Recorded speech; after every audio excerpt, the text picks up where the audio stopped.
Hi Aman, welcome to Viral Bayani. Hi, So, thank you for having me. सबसे पहले तो जानना चाहूँगी अ मैन स्टोरी। ये लिखने के पीछे बहुत बड़ा रीज़न था आपकी लाइफ का, बट आप बहुत टीनेज की उम्र में जब कैंसर से डायग्नोस्ड हो रहे थे, what was going on? Schooling है, एजुकेशन है, देन इतनी छोटी उम्र में इतना बड़ा डिजीज़ आना, क्या कुछ सबसे पहले तो दिमाग में चल रहा था? फिर ये स्टोरी कैसे आई थी? तो सबसे पहले तभी तो पैंडमिक था, राइट? जी। सो जब मुझे ये डायग्नोसिस आया, मेरा पहला थॉट था कि स्कूल कैसे चलेगा। पर मैंने डॉक्टर से पूछा, पर उन्होंने बोला कि शुक्र है कि ये डिज़ीज़ अभी पैंडमिक में आया, क्योंकि मेरा स्कूलिंग मिस ना हो। मैं अगर नॉर्मल टाइम में ऐसा होता तो मैं एक साल वापस रिपीट करना पड़ता। पर लकीली मैं ऑनलाइन मीटिंग ज्वाइन कर पाता था और मेरा एजुकेशन कम फुलफ़िल कर सकता था। जितनी भी डिजीज़ की थेरेपी वगैरह चलती थी, कीमो वगैरह होता था, कितना चैलेंजिंग होता था टू टेक दैट? और बीइंग अ टीनेज कितना मम्मी मम्मी को डैडी को परेशान किया आपने? परेशान करना मैं बोल भी नहीं सकता मैंने कितना परेशान किया। वो थेरेपी जो है ना, वो दिमाग और हार्मोन्स और सब कुछ बदल लेता है। हम सीधा नहीं सोच सकते हैं। इतना इतना पता भी नहीं मैं कैसे बोलूँ, क्योंकि अगर मैं बेड पर लेटा हूँ तो मैं इतना थका हूँ कि मैं चल ही नहीं सकता। लेकिन मैं इतना रेस्टलेस हूँ कि मैं सो ही नहीं सकता। तो मेरा हार्मोनल इम्बैलेंस में है, तो काफ़ी टॉर्चरस था। और एक ट्रीटमेंट साइकिल में 14 ब्लिस्टर्स माउथ में, खाना भी नहीं खा सकता। अगर एक भी खाना मैंने खाया तो मेरा माउथ पूरा बहुत बहुत दुखता था। और एक नमिंग स्प्रे थी जो मेरी माँ दाल चावल ऐसे ब्लेंड करके मुझे देती थी।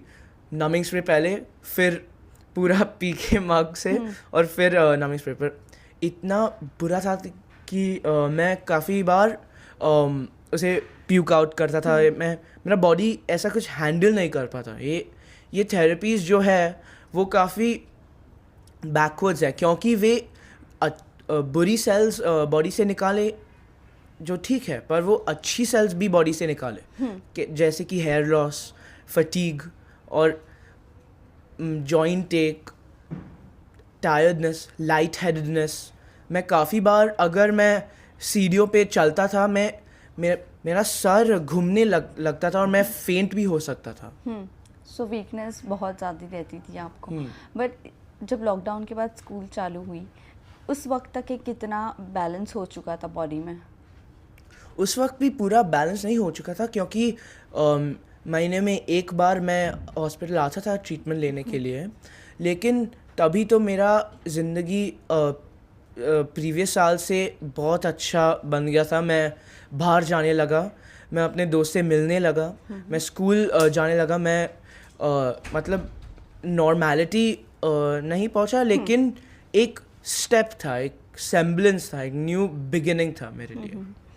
अमन, कहीं ना कहीं जब इतनी बड़ी डिजीज़ से गुजरते हैं तो फैमिली सपोर्ट तो होता है, बट कितने फ्रेंड्स आपके आते थे, आपसे मिलते थे, बात करते थे? हॉस्पिटल में अब मैं एक लैपटॉप लाता था और एडमिनों को तंग तंग करके उनका वाईफाई का पासवर्ड लेता, क्योंकि गेस्ट वाईफाई काफ़ी स्लो थी। मैं उनके साथ वीडियो गेम खेलने लगा। और अगर हम 1-2 दिन के लिए हॉस्पिटल में आए, दिन में से 16 घंटा मैं खेलता था। और वे मुझे अलग नहीं ट्रीट करते थे, वे मुझे एक दोस्त की तरफ से ट्रीट करते थे। Okay. जो मेरे मेंटल हेल्थ के लिए काफ़ी अच्छा था। शायद मैं ऐसा नहीं आज होता, मुझे वो शक्ति नहीं होती किताब लिखने के लिए, अगर उन्होंने मुझे अलग से नहीं ट्रीट किया होता। Also talking about your teachers, principal, how are they? Like normally treated or special child? नहीं, वे काफ़ी सपोर्टिव थे। So my principal at the time, Mrs Isaacs, उन्होंने बोला था कि अगर आप वेल इनफ नहीं हो तो आप एग्ज़ाम का पेपर नहीं दोगे। तो मैंने बोला मुझे देना है क्योंकि मुझे 1 साल वापस रिपीट नहीं करना पड़ेगा। पर उन्होंने बोला था कि हम फिगर आउट कुछ कर लेंगे, आप एक्स्ट्रा क्लासेस ले सकते हो, हम कुछ भी कर लेंगे, पर अगर आपका हेल्थ नहीं अच्छा है तो आप पेपर मत देना। मैंने मुझे 20 मिनट तक मुझे कन्विंस करना पड़ा कि मैं ठीक हूँ, मैं पेपर दे सकता था।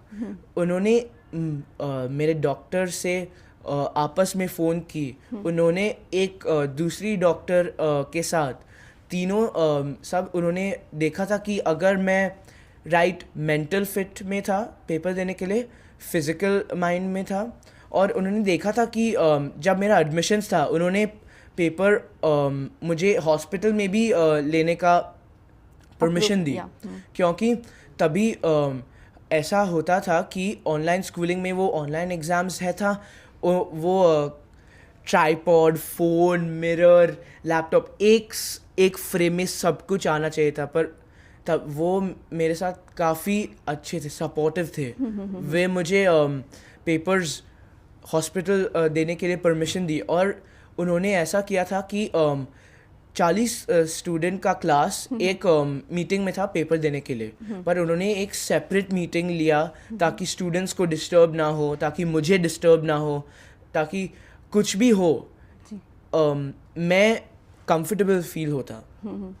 Well that's great. पर इसके साथ साथ जब आपके बाल गिरने लगे थे इस पूरे डायग्नोस्ट के टाइम पर, क्या दिमाग में चल रहा था? कुछ वो पार्ट आप बता सकते हो, like how was that day? So मेरे बाल गिरने लगे, पर ग्रेजुअली गिरने लगे, राइट? सो मैं बस देख रहा था कि जब मैं खाना खाता था, कि खाने के लिए जाता था, बाल कभी प्लेट में आता, मुझे बहुत तंग आने लगा कि ओके बहुत तंग आया, मुझे बस एक साथ शेव कर, मैंने लाइक बिफोर बॉल पैचेस या सब कुछ सेटल हो गए, मैंने बस सब कुछ को शेव कर लिया क्योंकि मुझे बहुत तंग आने लगा।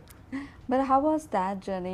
That was difficult for you to remove your hair or what? Not really. I understand how a lot of people find it difficult for them. I really do.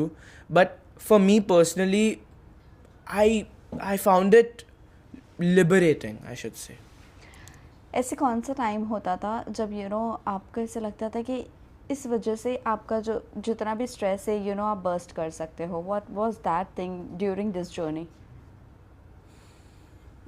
I would say like जो stress था वो शायद actually come to think of it मुझ में इतना stress नहीं थी, क्योंकि मेरे पेरेंट्स, दोस्तों और मेरे स्कूल काफ़ी सपोर्टिव थे। मुझे स्कूल का तनाव नहीं पड़ा जो बच्चों को काफ़ी वो केसेस हैं, बढ़ती तनाव, एग्ज़ाम्स के प्रेशर, लाइक परफॉर्मेंस के प्रेशर, पेरेंटल प्रेशर। पर मेरे में ऐसी सपोर्ट सिस्टम थी। मैं इतना ग्रेटफुल हूँ क्योंकि मुझे एक दिन भी लाइक इतना स्ट्रेसफुल ना स्कूल की कोई भी फिक्र ना हो। जब ये डिजीज़ के बारे में आपको पता चला, वो एज होती है खेलने कूदने की, बट दैट टाइम आपका खेलना कूदना सारी चीज़ें बंद हो गई थी। क्या दिमाग में चल रहा था? लाइक आप वापस से खेल पाओगे, नहीं खेल पाओगे, ऐसी सारी चीज़ें चल रही थी दिमाग में? और कितना ऐसे फील कर रहे थे कि आप अभी अलोन हो गए हो, अब नहीं खेल सकते हो अपने फ्रेंड्स के साथ ग्राउंड में? वो सबसे बड़ी चीज़ है तैरना। मेरा और तैरना बहुत बहुत अच्छा रिलेशनशिप है। मैं काफ़ी 3 साल का था जब मैं तैरना सीखा था पहली बार, और मैं अपने पिता के साथ 3 साल में हम दुबई जाते थे और हम बस तैरते थे। सबसे फॉन्ड मेमोरीज वो उनमें हैं, क्योंकि मुझे तैरना उनके साथ मैंने सीखा। और जब लॉकडाउन आया मैं तैर नहीं सकता, और जब ये सब खोलने लगा, लोगों को बाहर जा सकते थे, ये डिजीज़ आई और मैं सालों साल तक तैर नहीं सकता था। एक्चुअली मैंने बुक में भी लिखा था, पहली बार मैंने आई थिंक 3.5 साल बाद मैंने तैरा, और वो NSCI में था, और जो फीलिंग मुझे आई वो अनजान थी। मतलब अनजान, मैं बोल ही नहीं सकता। मतलब you are feeling like amazing. पहली बार जैसे स्विम किया। हाँ, एक शायद अगर मैं शब्दों में बोलूँ तो ethereal, like euphoria basically, paradise, जो however to describe it, that's I would describe it. Talking about this book, क्या दिमाग में आया अपनी पूरी जर्नी इस बुक में लिखना और लोगों को कन्वे करना, कैसे ये सारी चीज़ें हुई? तो मैं रात को मुझे नींद नहीं आती थी, जी। तो मैं अपने साथ अपने दिमाग में बस हर बार मैं अपने साथ बात करता था जब तक मैं सोता, 3 4 5 बजे तक I would just talk to my सेल्फ until I fell asleep. और तभी it led me to journaling and writing my thoughts down. और पिछले साल के अंतिम दिसंबर में मैंने देखा था कि मेरे सारे जर्नल्स एक काफ़ी लाइक रॉ थे. Like I realise that I can compile them and help someone. मैंने ऐसा सोचा कि अगर मैं दूसरा आदमी होता और अगर मुझे कैंसर का डायग्नोसिस मिली इतने यंग एज में, और मैंने ये थॉट्स को एक दूसरे पर्सन्स के थॉट्स को ऐसे पढ़ा, मुझे कैसा फील होता. मुझे ऐसा लगा कि मैं अकेला नहीं हूँ, ये काफ़ी रिलेटेबल है.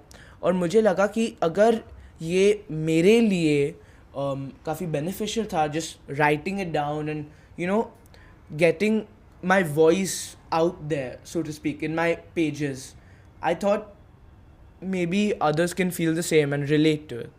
So that's where the idea came from. Any one advice you would like to give to our viewers? Just know that you're not alone. You have people in your life, and if you don't, you can always try and go out and make new friends and just sort of interact with the world as you would like to be interacted with. So, Aman, what inspired you to write this book about your battle? So late last year, I found my journal of thoughts that I used to write about when I had my treatment. And I realized that if I was someone else going through the same thing, and I read that, I would feel like I have someone to relate to. I would feel that I'm not alone. So I thought, if someone may be out there who feels that way, maybe I can compile my thoughts and provide a holistic point of view of what cancer really affects the life of a 13 or a 14-year-old kid. So, Also, can you please share your diet? What diet you were following during this journey? so at that time I was supposed to have a high protein diet, but not too high. So it had to be a nutritional diet, a balanced diet. So basically it had to be around 1 protein source, 1 green veggie, 2 to 3 rotis, so carbs, and some healthy fats like curd. So that would be almost every meal. But of course my mom, super cook, she used to cook continental meals for me all the time whenever I wanted. My nani always used to send her food because nani's food is nani's food. So my fai used to send her spaghetti sauce, which I loved, from Valsad. Okay. All the way from there in Gujarat. Wow. So my diet was actually restrained in a way. Yes, I was not allowed glutamates, high sodium, very high sodium foods, and not a lot of processed foods like chips and all. Of course I still engaged in that, but not to the same extent that we do nowadays.